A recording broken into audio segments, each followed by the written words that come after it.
አጠገባችሁ ያለውን ሰው እንዲህ በሉት፣ ዛሬ ትነካለህ በሉት። ተዘጋጅተሃል በሉት። እግዚአብሔር ይነካሃል በሉት። እስቲ ዋና ነገራችንን እግዚአብሔር ይነካል ብሎ የሚያምን ሰው እጁን ያሳየን። yes ከብዙ ቀን በኋላ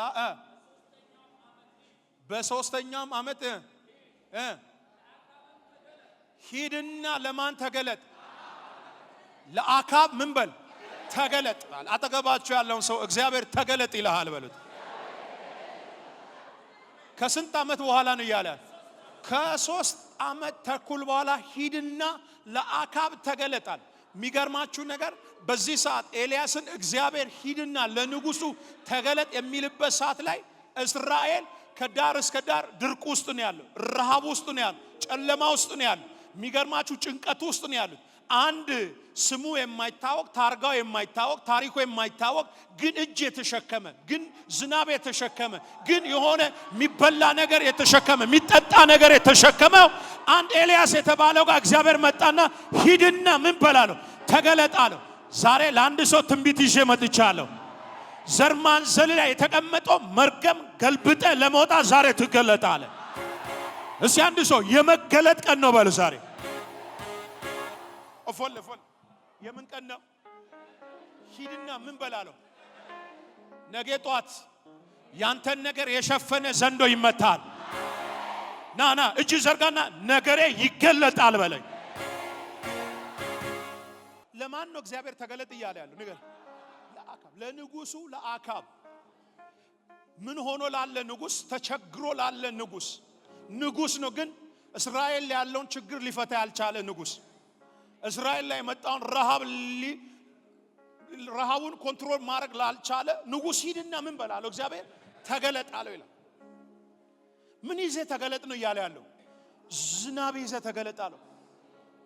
እዚህ ቤት ውስጥ ያላችሁ ዛሬ አንድ ነገር ልነግራችሁ ነው የመጣሁት። ከዚህ ቤት ሳትወጡ ሰይጣን የሸፈነው ነገራችሁ፣ ሰይጣን የደበቀው ነገራችሁ፣ የቤተሰብ መርገም የሸፈነው ነገራችሁ፣ እኔ እንደ እግዚአብሔር ነብይ ነው ትልቅ ፖቴንሻል ተሸክማችሁ፣ ትልቅ ፕሮግራም ተሸክማችሁ፣ በሰፈር የተሸፈናችሁ ዛሬ ገደቡን ሰብራችሁ ትወጣላችሁ። ሀገር የሚያበላ ነገር ተሸክመ ሰፈር ዛሬ እንደ ተራሶ የምትጠራ እንደ ተራሶ ይሄው ነገ ልተንቢል የተራበውን ለማብላት ትገለጣለ፣ የተጠማውን ሰው ለማጠጣት ትገለጣለ። እስኪ አንድ ሰው እገለጣለሁ ይበል። እግዚአብሔር ዝናብ ይዘህ ተገለጥ ካለው በኋላ የሚገርማችሁ ነገር የሰጠው ቃል እግዚአብሔር የሰጠው ቮይስ ወርድ ቃል ምን የሚቃል ነው? ዝናብ እሰጣለሁና ሂድና ተገለጣል። ለማን ነው የሚገለጠው? ለንጉስ። ይሄ ሰው እስኪገለጥ የት ሰፈር ነበረ? ጫካ ውስጥ ነው የነበረው። ፋፋ ውስጥ ነው ያለው። ተደብቆ ነው ያለው። ጥሻ ውስጥ ነው ያለው። ምን ይዞ? ቃል ይዞ፣ መልእክት ይዞ፣ ሀገር የሚያሳርፍ ነገር ይዞ፣ ግን ጥሻ ውስጥ ነው ያለው። ፋፋ ውስጥ ተደብቆ ነው ያለው። ማንን ተደብቆ ነው ያለው ካላችሁኝ፣ ኤልዛቤልን ተደብቆ ነው ያለው። የአካብን ሴፍ ተደብቆ ፈርቶ ነው ያለው። ግን እግዚአብሔር መጣና እንደዚህ ያለ ለእስራኤል ለህዝቡ ሂድና ተገለጥ።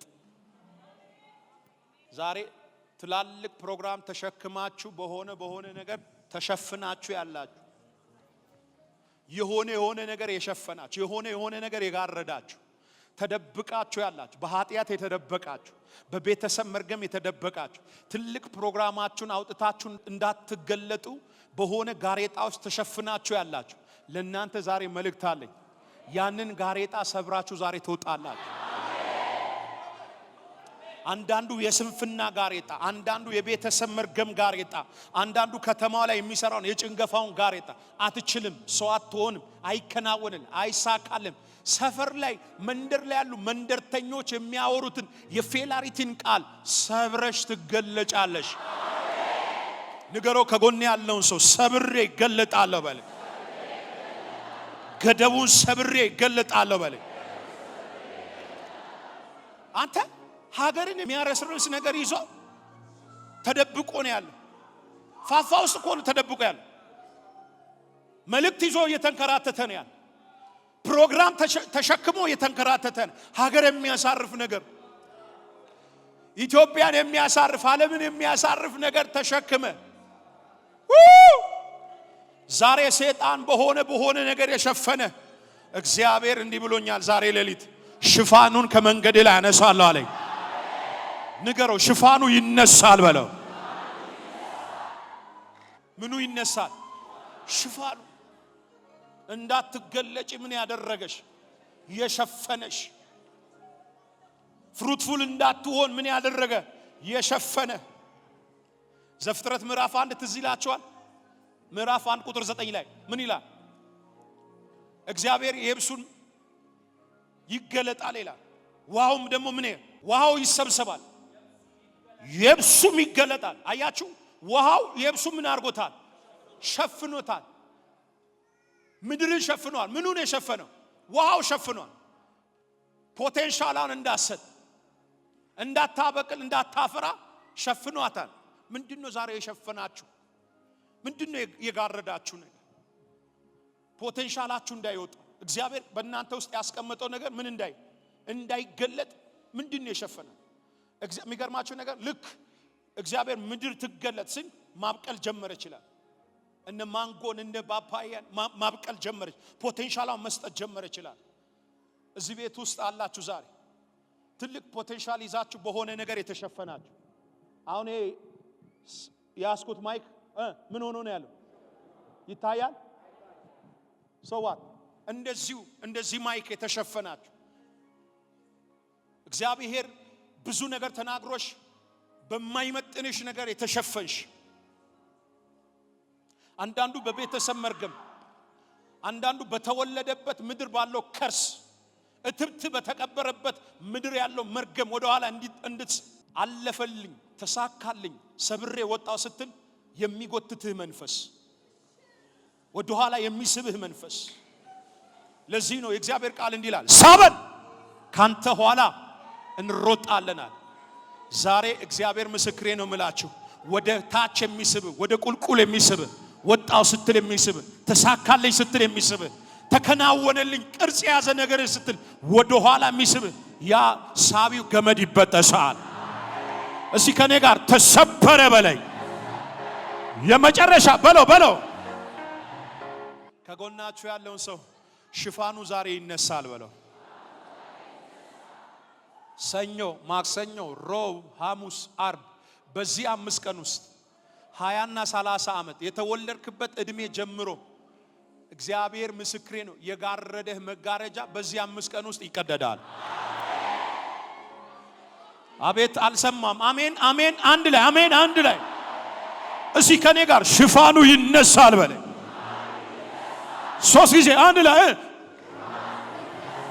2 ሽፋኑ የመጨረሻ ምድሪቷ ምን እንዳትል ነው ውሃው ምን ያደረጋት የሸፈናት እንዳታፈራ እንዳትገለጥ ፖቴንሻሏን እንዳሰጥ ነው። እዚህ ውስጥ ያላችሁ ዛሬ ትልቅ ፕሮግራም ይዛችሁ በትንሽ ነገር የተሸፈናችሁ 40 ቀን 40 ሌሊት ጎልያድ እስራኤልን በሟርት በስድብ ሸፈናቸው። አየሩን ተቆጣጠረው ዳዊት እስኪመጣ ድረስ 40 ቀን ሙሉ እስራኤል ላይ ጨለማ ነበር። ከጧት እስከ ማታ የጎልያድን ስድብ እየጠጡ ነው ወደ ቤት የሚገቡት ነበር። አየሩ ሸፍኖ ያለው የማን ድምጽ ነው? የጎልያድ ድምጽ ነው። የስድብ ድምጽ ነው። እስራኤል ድፍን እየጠጣ ነበር። የሚገርም ነገር ነው። ያንን ሽፋን የሚያነሳ አንድ እረኛ መጣ። እኔ የገረመኝ ነገር ስንት ሺህ አለቃ እያለ ስንት ጀነራል እያለ ስንት ንጉስ ጋር የሚቀርብ ሰው እያለ የአንድ እረኛ ድምጽ ተሰማ ይላል። የአንድ እረኛ እሸት ይዞ የመጣ እረኛ እኔ ገጥመዋለሁ የሚል ድምጽ ወደ ሳኦል ቤት ተሰማ ይላል። እግዚአብሔር በዚህ ሳምንት መሰማት ይስጣችሁ።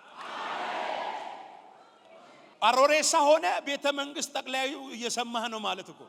ዛሬ ይሄንን ቅባት እግዚአብሔር በላይ ላይ አምጥቶ አሜን ብለህ ብትወስድ ይሻላል። ዛሬ እዚህ ቤት ውስጥ የአባቴ ብሩካኖች እግዚአብሔር ይሄንን ቃል እዚህ ቤት ውስጥ ያላችሁ የአባቴ ብሩካኖች እግዚአብሔር ከመንገዳችሁ ላይ ሽፋኑን ያነሳዋል። እስቲ እጃችሁ ከፍ አድርጉና ሽፋኑ ተነሳ በሉ። አንድ ሁለት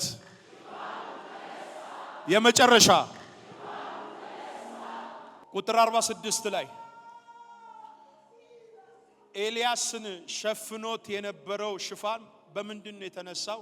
ቁጥር 46 ያለውን ቃል እናንብብ። ምን ይላል?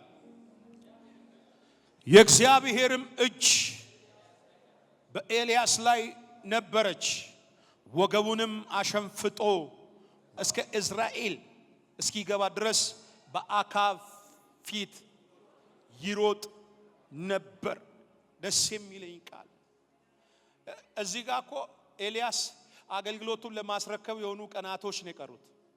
ከእርጅና የተነሳ ለመነጠቅ የሆነ ስቴፕ ከዚህ ምዕራፍ በኋላ የሚቀጥለው ሁለተኛ ነገሥት ከአንድና ከሁለት ምዕራፍ በኋላ ኤልያስ አርጅቷል። የንጉስን ሰረገላ አስብ። በንጉስ ሰረገላ ላይ ይሄ ያረጀ ነቢይ ሱፐርናቹራል ስፒድ ካልተገጠመለት ውጪ የንጉሱ ሰረገላ ቀድሞ የሚሮጥበት ምንም አይነት አቅም አይኖረው። አቅም የሚባል ነገር ሊያገኝ አይችልም። የመለኮት እጅ እሱ ጋር ካልሆነች ውጪ። እኔ የሚገርመኝ ነገር ከአካብ ሰረገላ ፊት ለፊት ይሮጥ ነበር ይላል፣ ይቀድም ነበር ይላል፣ ይፈጥን ነበር ይላል። ዛሬ እዚህ ቤት ውስጥ ያላችሁ እግዚአብሔር ሱፐርናቹራል የሆነ ስፒድ፣ የመለኮት የሆነ ፍጥነት እግዚአብሔር በእናንተ ላይ ዛሬ ያመጣል። መውጣት ያቃተ፣ መጸለይ ያቃተ፣ መንበርከክ ያቃተ፣ ማውራት ያቃተ፣ መንፈሳዊ ነገር መነጋገር ያቃታችሁ ሰዎች ዛሬ መለኮታዊ ስፒድ ማለት ፍጥነት። እስቲ ከጎናችሁ ያለው ሰው መለኮታዊ ፍጥነት ይገጠምልሃል ዛሬ። መፍጠንና በሉስ ገፋ ያደርጋችሁ መፍጠንና መቅደም ትጀምራለህ። ወረኛ መቅደም ትፈልጋለህ? ሐሜተኛ መቅደም ትፈልጋለህ? ከነገ ጧት ጀምሮ የሚያስቀድም የሚያፈጥን የእግዚአብሔር እጅ በላይ ላይ ይምጣ። ና ብድግ በልና ፈጥናለሁ፣ ቀድማለሁ። ተራመድና ፈጥናለሁ፣ ቀድማለሁ። ቁጭ በሉ። ያው እግዚአብሔር ምስክሬ፣ እዚህ ቤት ውስጥ ያላችሁ ምንም አማራጭ የላችሁም ከዚህ ቃል ውጪ። ይሄንን 7 ቀን እዚህ ከተማ ላይ ይሄንን 7 ቀን ዝም ብላችሁ ስራ ቦታ፣ ትምህርት ላይ፣ አገልግሎት ላይ፣ የትኛውም አቅጣጫ ላይ ዝም ብላችሁ ዴይ ቱ ዴይ ፈጥናለሁ፣ ቀድማለሁ። መንፈስ ዓለም ላይ ብቻ ዝም ብላችሁ ኮንፌስ አድርጉ። ልጸልይላችሁ። እናንተ ላይ የተነገረውን ጭንገፋ ቀድማችሁ ሂዱ።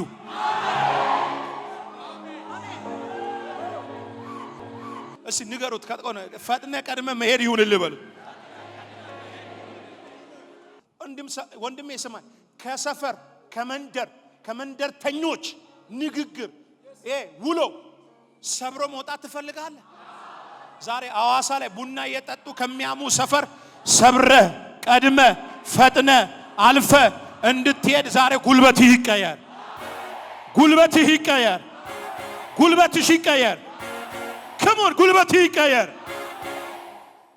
ኤልያስም አካብን የዝናቡ ውሽንፍር እጅግ ነውና ተነስተ ውጣ፣ የዝናቡ ጠጣ አለው። የዝናቡ ምን ውሽንፍር እጅግ ነውና። አንተ እኮ ይሄንን ትንቢት ሲናገር እኮ ዝናብ የሚባል ደመና የሚባል ነገር የለም እኮ። ውሽንፍሩ ግን እጅግ ብዙ ነው፣ በጣም ከባድ ነው። የወጣችው እኮ ግን እጅ የምታክል ደመና ናት። አንድ ድንብጭዬ የሆነች አንድ ጭብጥ የምታክል ናት። ግን የሚገርማችሁ ነገር በዛች ድንብጭዬዋ ውስጥ ትንሽዋ ውስጥ የ3 ዓመት ተኩል ረሃብና ጨለማ የሚሸፍን ዝናብ ነበር።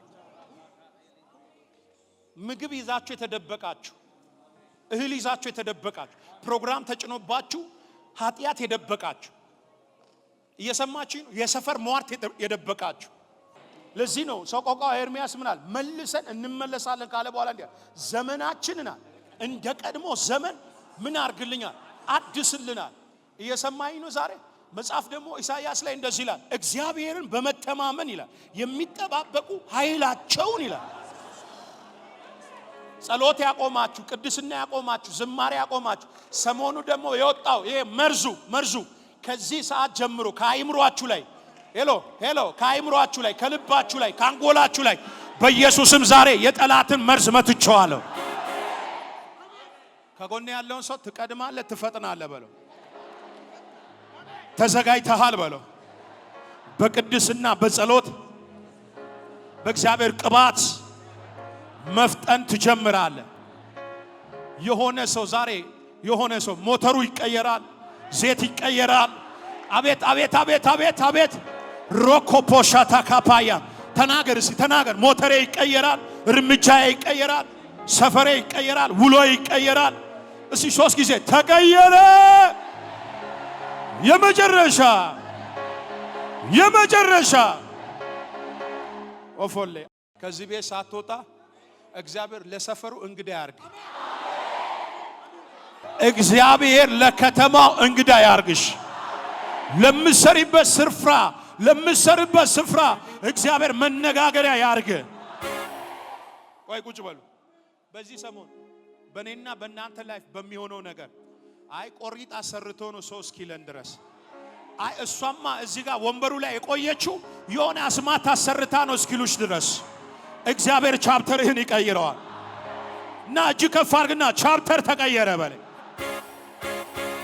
ኦፎል በዚህ ሳምንት በመለኮታዊ ፍጥነት ነገሮቻች ቢዝነስ፣ አገልግሎት፣ ሁለተኛ ህይወት፣ ሶስተኛ የምሰራ በመለኮታዊ ፍጥነት መሮጥ ይጀምራል። ዘመድ የለኝም እኮ ባለስልጣን አጎት የለኝ አትበይ። ያንን ክልል ያንን ኤሪያ በቅባት ሰብረሽ ትገበያለሽ። ንገረው ከጎን ያለው በቅባት ሰብሬ እገባለሁ በለው። ዘመድ ሳይኖር ቤተሰብ ሳይኖር ባለስልጣን ሳይኖር በሱፐርናቹራል ስፒድ ዛሬ ማታ ሰብረን እንገባለን። ግድ የለም ጩና አሜን በለኝ። መንፈሳዊ ዓለም ላይ ያለ ሱፐርናቹራል የሚባለው መለኮት የሚባለው የዘመድ እጅ ያስፈልግ፣ የጓደኛ እጅ ያስፈልግ፣ የእናት አባት። እኔ በዚህ ሳምንት በዚህ 5 ቀን ውስጥ ለኔ ላንተ ላንቺ እንዲህ አይነት ቸርነት ግን ሰርቨሩን ሰብሮ የሚያስገባ አንድ ነገር መጣ። ኮቨነንት ወይም ቅባት ኪዳን መጣ። በዚህ 5 ቀን ውስጥ የሆነ ሰፈር ሰብረ ትገባለህ። አቤት ና ተነስ። ለሁለት ሰው ጨብጠው፣ ለሁለት ሰው የሆነ ክልል ሰብሬ እገባለሁ በለው። የተከለከለውን ክልል በለው፣ ያልተፈቀደውን ክልል በለው፣ ሰብሬ እገባለሁ በለው። ከራይዳን ውጪ ሰብሬ እገባለሁ በለው።